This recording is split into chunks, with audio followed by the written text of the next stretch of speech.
All right. Here's my video review for Hellraiser 2022. So, a little background on the Hellraiser franchise, at least to me. The Hellraiser series has always been is kind of one of the more niche like horror franchises when you compare it to, other mainstream horror, icons like, Nightmare on Elm Street with Freddy Krueger or Friday the 13th with Jason. This Hellraiser is a little bit more harder to get into for like general audiences because I think it's largely because of the subject matter of the Hellraiser, mythos, where Hellraiser has always been about the idea that pain and pleasure can be one and the same thing. That can be, sexual pleasure can be the same as, being, strung up by, chains and hooks. It's it's a really great idea because Clive Barker, created it.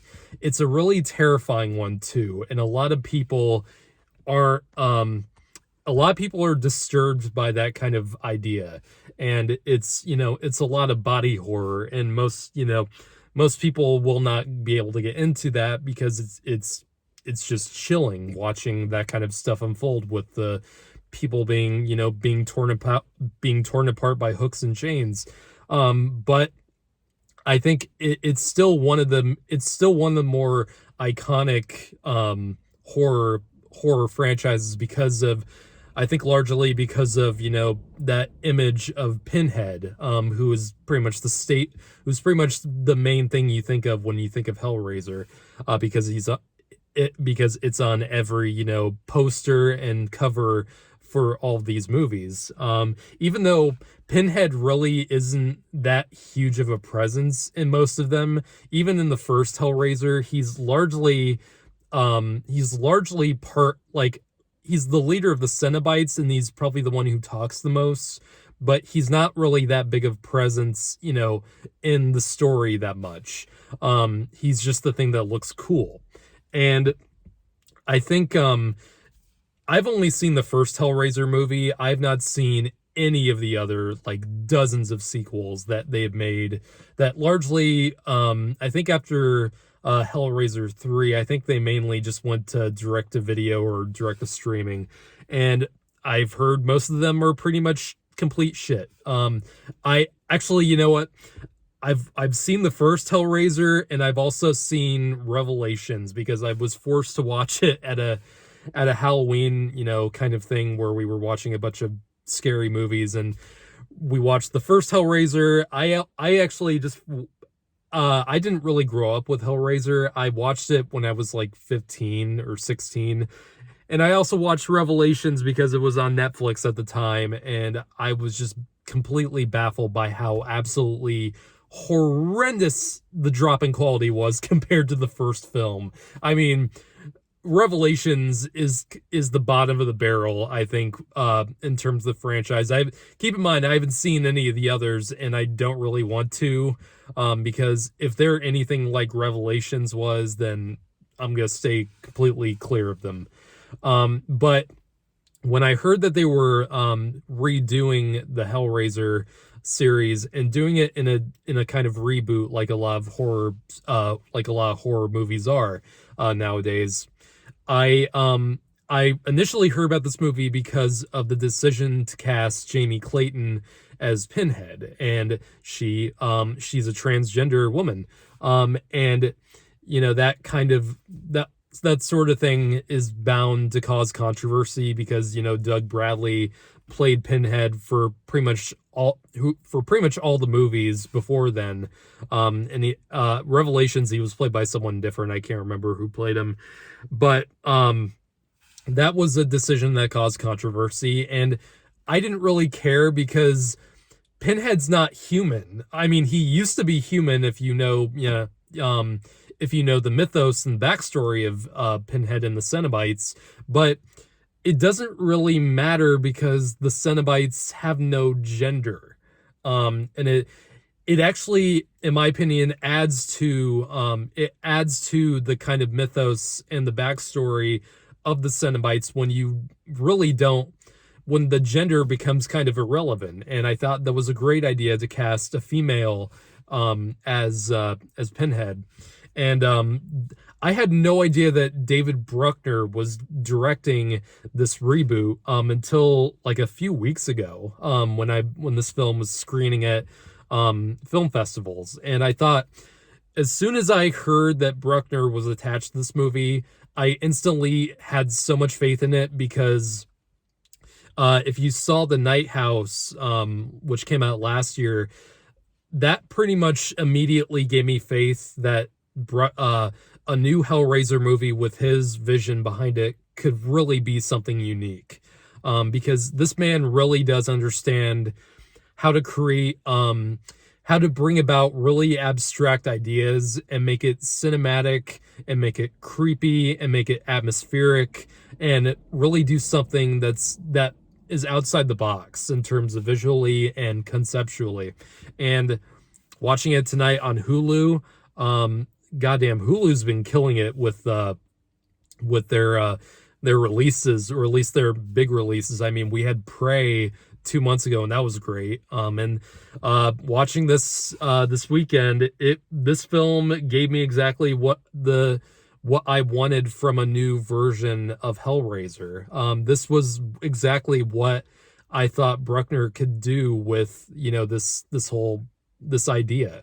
And I think this film really did a great job of modernizing the story and making it a completely, new story. This is not a remake of the original Hellraiser at all. This is a completely different story. It just involves a lot of the same themes and the same ideas, and obviously the Cenobites.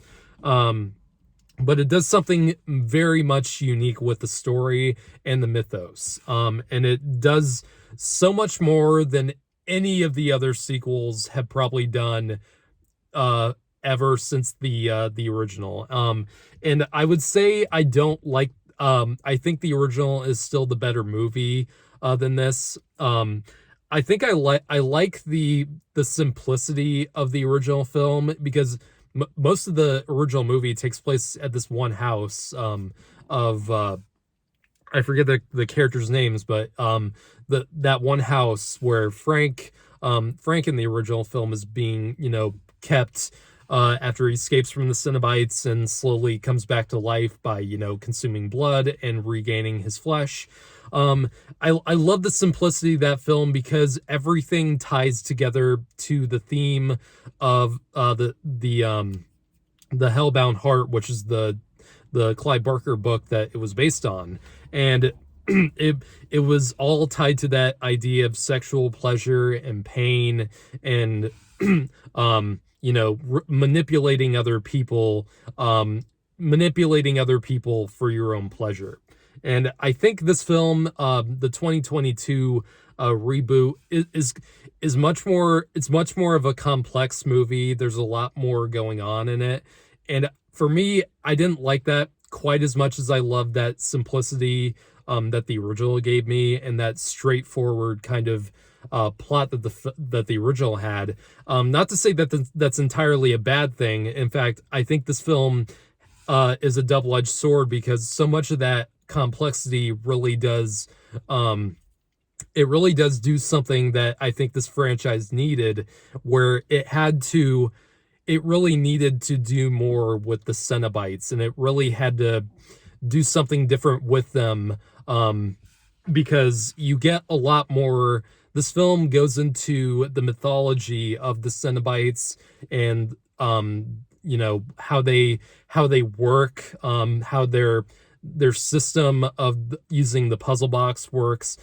Even though I think I was a little bit confused sometimes during this film, where I think some of the rules and how the Cenobites worked with the puzzle box or puzzle boxes, I think there's multiple used in this film, but I think it got a little bit convoluted and a little bit muddled, as well as with the thematic elements of this film that brought. But you get a lot. It's so interesting what this film does with, the backstory about why the Cenobites do what they do, and how they have this deity that that they work around with in this whole other realm.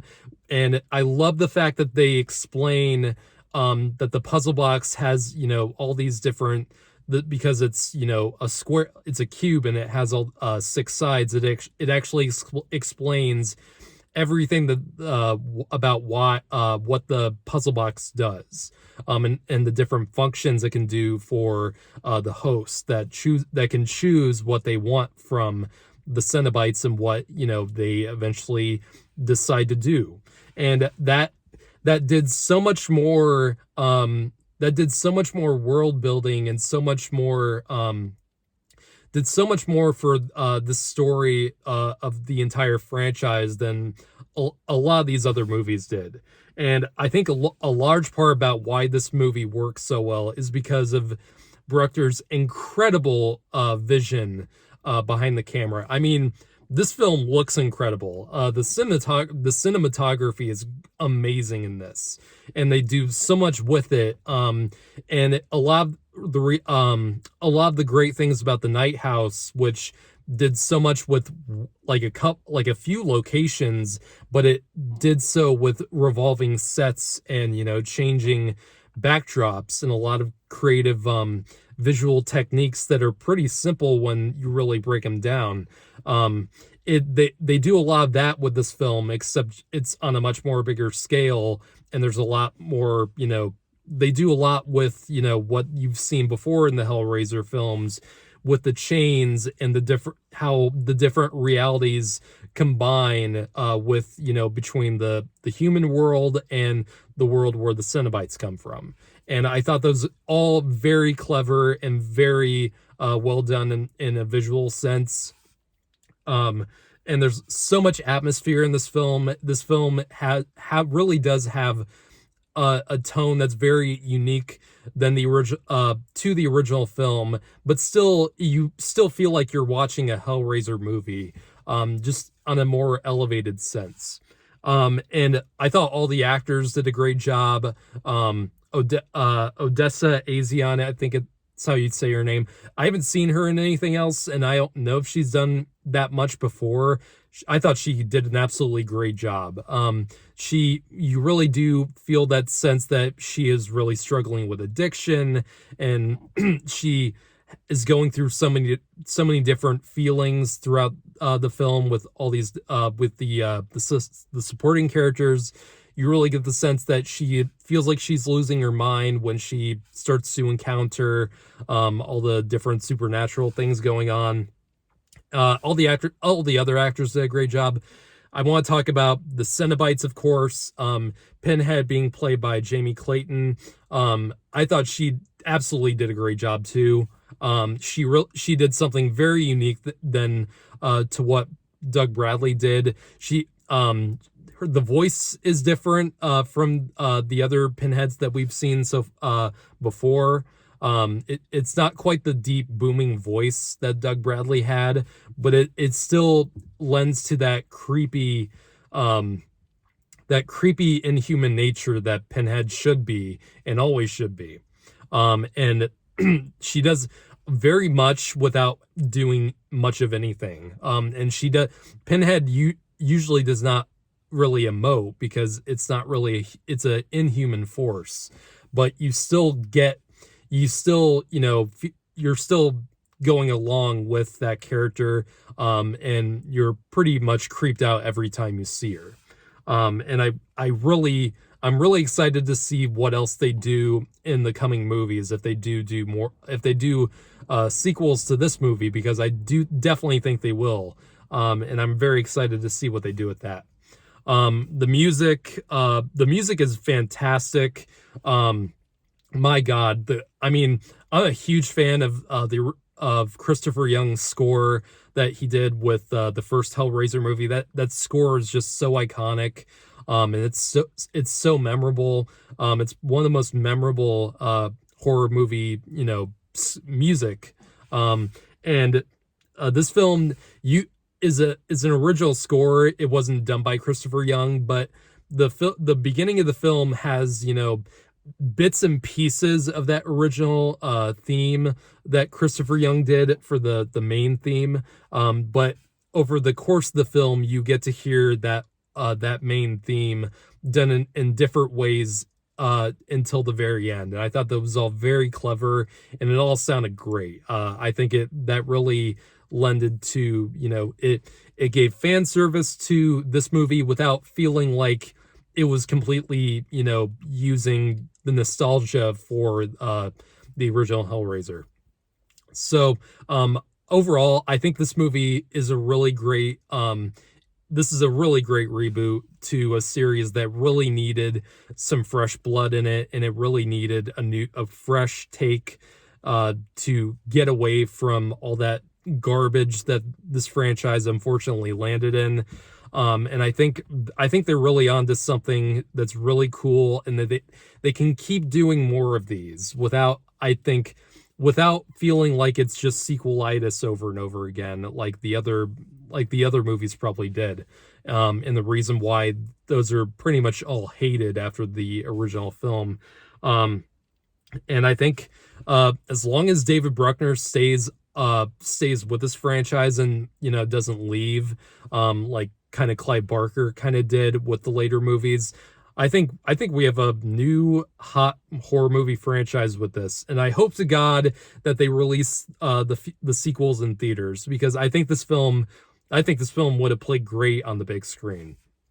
So, but I don't think this film, I think, is the second best of the series. I still think the original is the best one. I just love that simplicity, and I think there's still some imagery from the first film that I think is more haunting than this film.